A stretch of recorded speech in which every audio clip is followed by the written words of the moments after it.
So today we're here to talk about pornography and masturbation.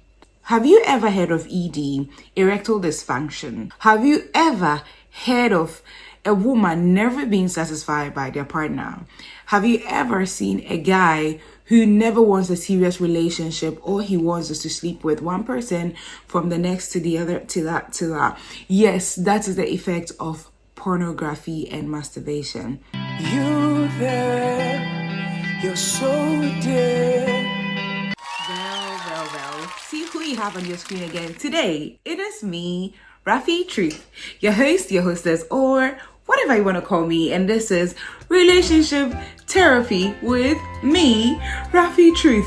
Oh, I already mentioned my name, but it's fine. I mean, it's a thing. So today, we're here to talk about pornography and masturbation.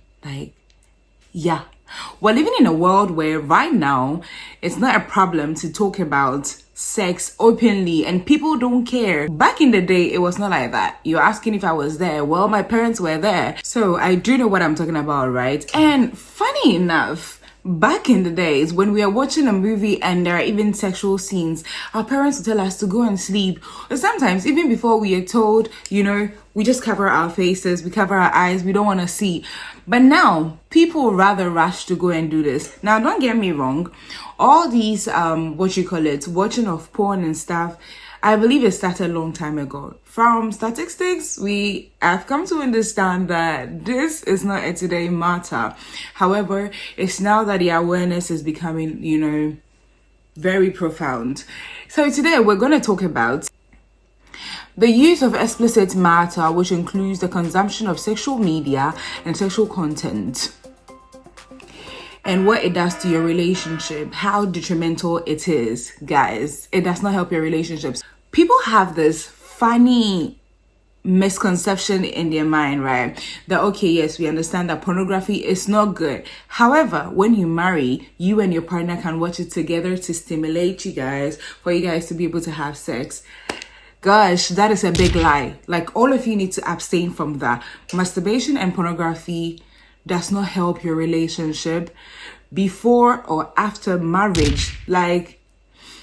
It's not because maybe your partner wants to wait for after marriage that you believe that you are justified to go and watch porn to gratify yourself. Nor is masturbation your right because you cannot wait. That is absolutely wrong.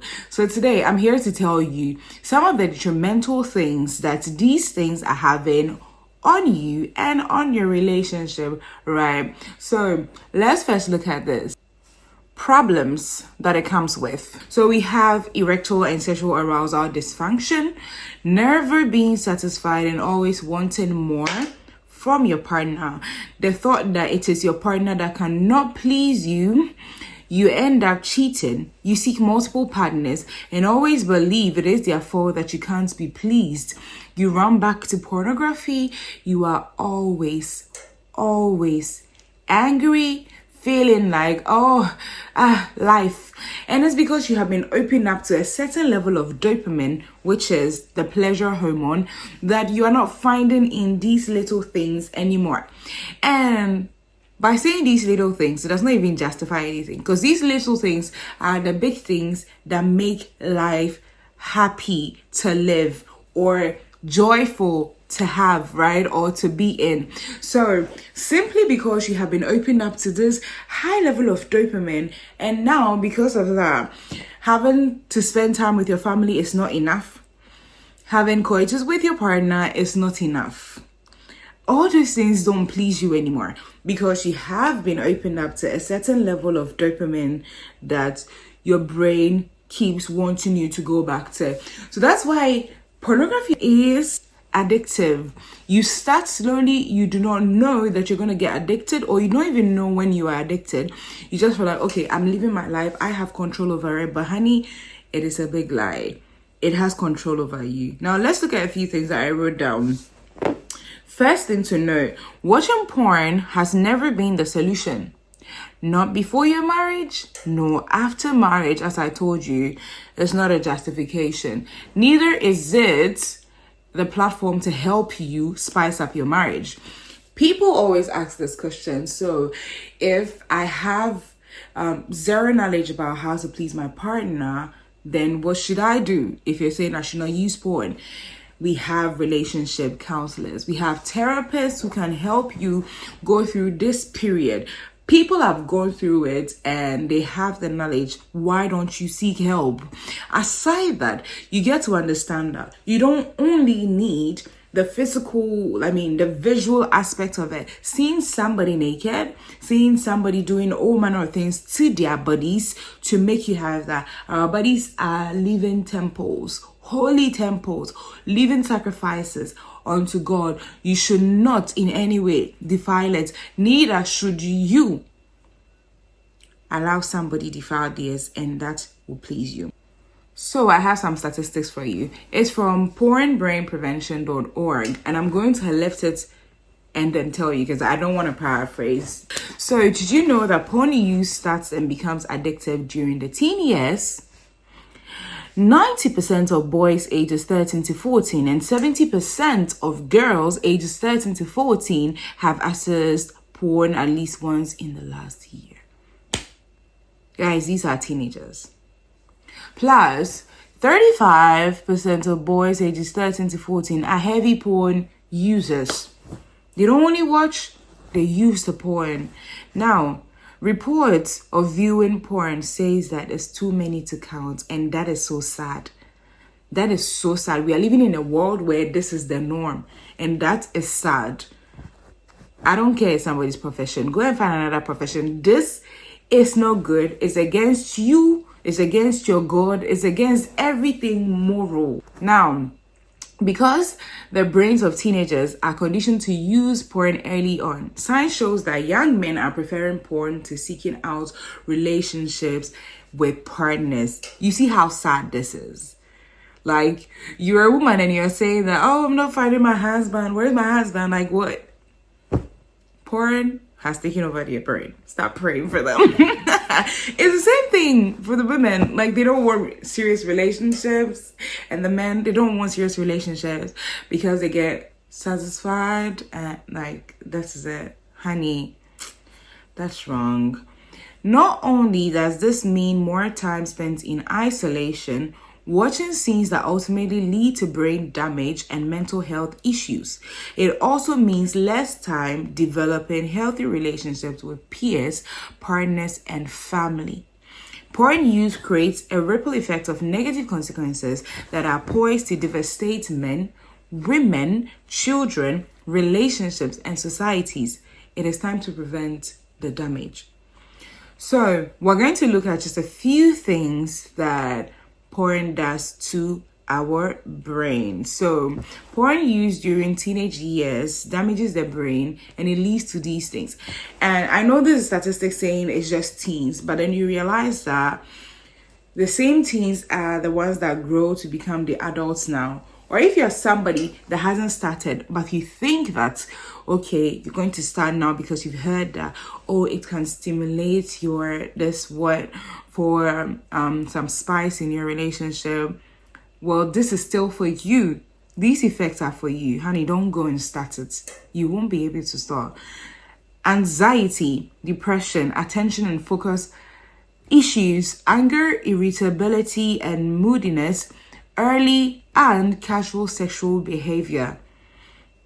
This is sad. Erectile dysfunction at an early age, sexually aggressive behaviors in boys, and sexual victimization in girls. What is the most dangerous thing about porn use? It is that these behaviors are rarely traced back to porn. So now, in your home, you and your wife or you and your husband, you have decided that, okay, you watch porn before you have sex just to stimulate you guys. You forget that this is addictive. You keep doing it. From the onset, it's like it's helping you guys. When your partner is not there, you go back to it.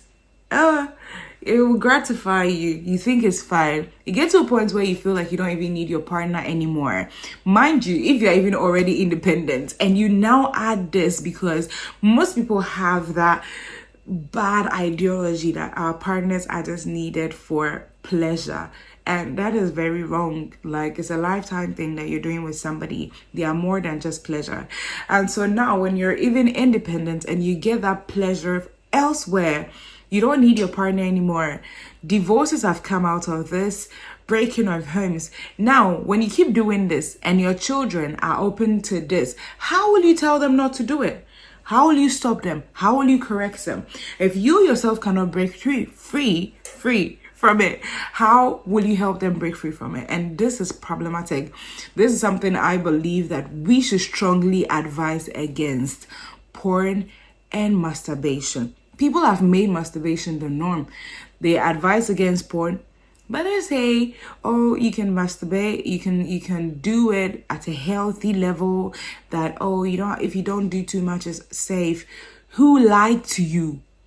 Who lied to you? At what point are you able to stop? At what point are you able to do this?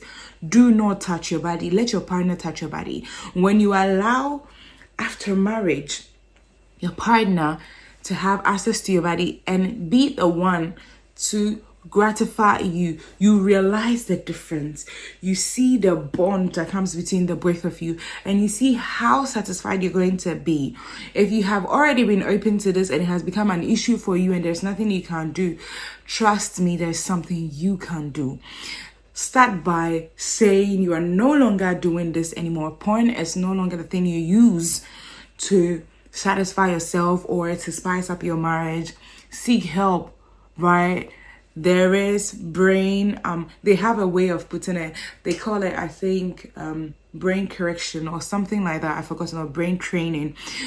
They're going to help you to break free from all these things. Some of the addictions, they have become addiction and become strongholds. You need prayer, because some demons have now put themselves in there and it has become a serious thing. All these things are very important. You need to abstain. And if you need help, please seek for help. Okay? I love you all so much, and I came to tell you this. Stay away from porn before and even after marriage.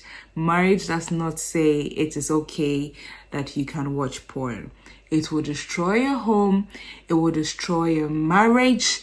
And you will not even be able to trace it to whether that is the problem. To you, it will become your partner's. You now say your partner cannot satisfy you. You now say you want to try other means. You now say all the things people have been saying. Let's do threesome. Let's spice it. Maybe this is not working. That's why. Meanwhile, you have forgotten that it's because the level of dopamine that being open to porn brings to you, that level of dopamine is achieved only when you go back to it, and it will keep taking you back to it. Nobody wants that shame. I've seen movies where people were sat in the office and they were masturbating, they were watching porn, and that is pretty sad. We don't want anybody to have that. Break free from your addiction by seeking help, by praying, and you're going to be fine.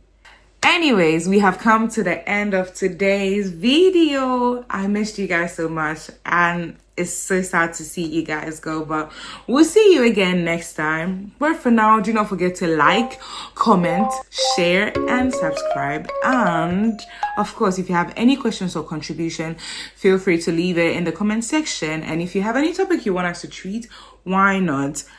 A lot of things are coming your way, don't worry. We're gonna spice up your relationship for you in a healthy way. Have an amazing weekend and week ahead. As we say here, bisous. Mwah. Au revoir. I was once on the other side. Know the void you feel inside. That's why I beckon you. Come the void you feel, I know it's real.